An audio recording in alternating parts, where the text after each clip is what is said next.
Max Verstappen didn't just arrive in Formula One and start winning races. He arrived and quietly forced an entire generation of drivers to question their limits. Since the moment he stepped onto the grid, the competition hasn't simply been beaten, it's been psychologically dismantled. Even in seasons where everything seemed stacked against him, Verstappen has found ways to bend outcomes in his favor. The 2025 season, for example, wasn't smooth. Red Bull went through internal changes, a reshuffled leadership structure, and a car that, on pure pace, was often slower than McLaren's. Yet, despite all that, Verstappen remained in the title fight far longer than logic suggested he should. Take Japan. Throughout practice, McLaren looked untouchable. Norris and Piastri traded fastest laps like it was routine. Most drivers would have accepted damage limitation. Verstappen didn't. In qualifying, he produced a lap that stunned the paddock. Pole position against expectations. On race day, he absorbed relentless pressure from Norris and still controlled the race from the front. That wasn't raw speed, that was authority. And this wasn't an isolated case. Across the season, Verstappen clawed back a triple-digit points deficit and reinserted himself into championship conversations, despite driving what many believed was the third best car. Wins in places like Monza, Baku, and Austin weren't just victories, they were statements. But to understand why Verstappen keeps doing this, you have to rewind way back. Before championships, before dominance, before Red Bull was built around him.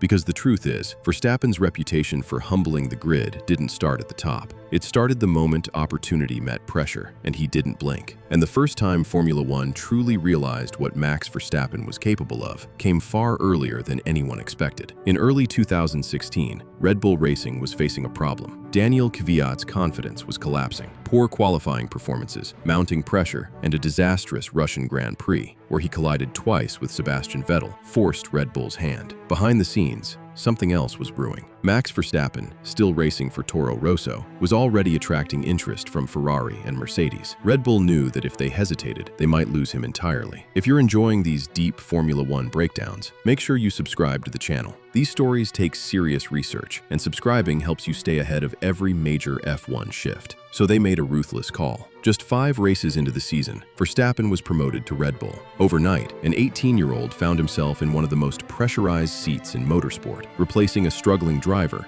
and lining up alongside Daniel Ricciardo. His debut came in Spain. The Mercedes pair locked out the front row. Chaos followed. Hamilton and Rosberg collided on the opening lap, removing themselves from contention. Suddenly, Red Bull found itself leading the race. What followed wasn't panic. It wasn't overdriving. Verstappen managed tire life, controlled dirty air, and resisted pressure from vastly more experienced drivers. Lap after lap, he looked calm, unnervingly so. When the checkered flag fell, Max Verstappen had won his very first race for Red Bull. At 18 years old, he became the youngest Grand Prix winner in Formula One history. The paddock was stunned. It wasn't just the win, it was how it happened. No mistakes, no desperation, just control.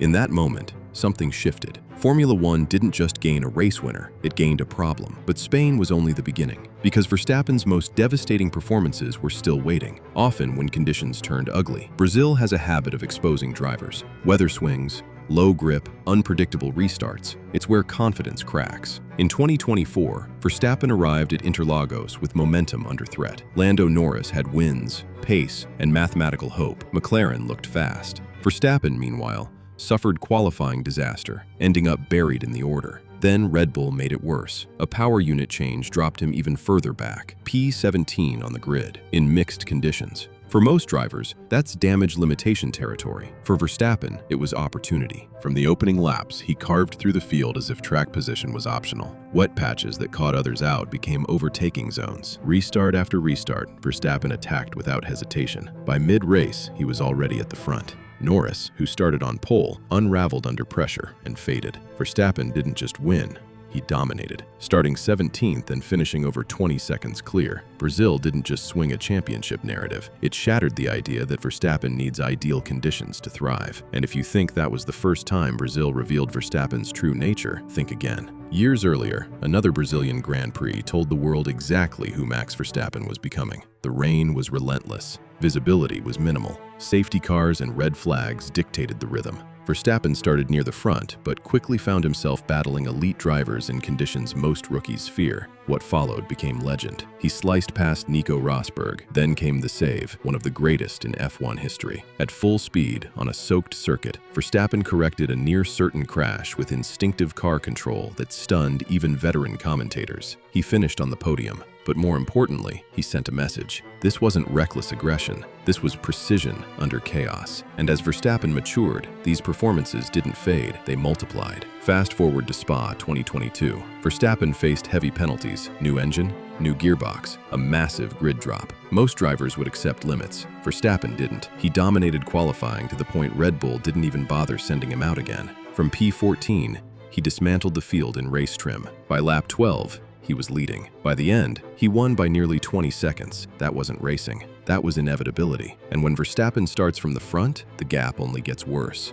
Suzuka 2022 should have been routine. Instead, it became chaos. Rain delays, red flags, confusion. When racing resumed, Verstappen disappeared. Lap after lap, he extended the gap. By the finish, he'd won by over 25 seconds, securing the championship in the strangest way imaginable. No celebration, no drama, just execution. But 2023 would take this dominance to an entirely new dimension. By 2023, Verstappen wasn't just winning, he was rewriting history. Wins, podiums, points, laps led, all records fell. Miami, Hungary, Belgium, relentless. Starting anywhere on the grid produced the same result. At times, it looked less like racing and more like a controlled demonstration. And the most unsettling part? This still might not be his final form. From chaos to control, reign to dominance, Verstappen has reshaped Formula One's standards. He doesn't rely on perfect cars, he adapts. He doesn't panic under pressure, he thrives in it. And with regulation changes ahead, the question isn't whether Verstappen will remain competitive, it's whether anyone else is ready for what comes next. Because if this was Max Verstappen learning the game, what happens now that he's mastered it? Now, if you're wondering why Max Verstappen is completely comfortable calling Red Bull Ford the underdog, check out our video, Why Verstappen is Comfortable Calling Red Bull Ford the Underdog. It breaks down why Max prefers chasing rather than leading, how the Ford partnership changes expectations, and why Red Bull's calm approach in testing might actually be the most dangerous sign of all. This video explains what he's saying. That one explains why he means it.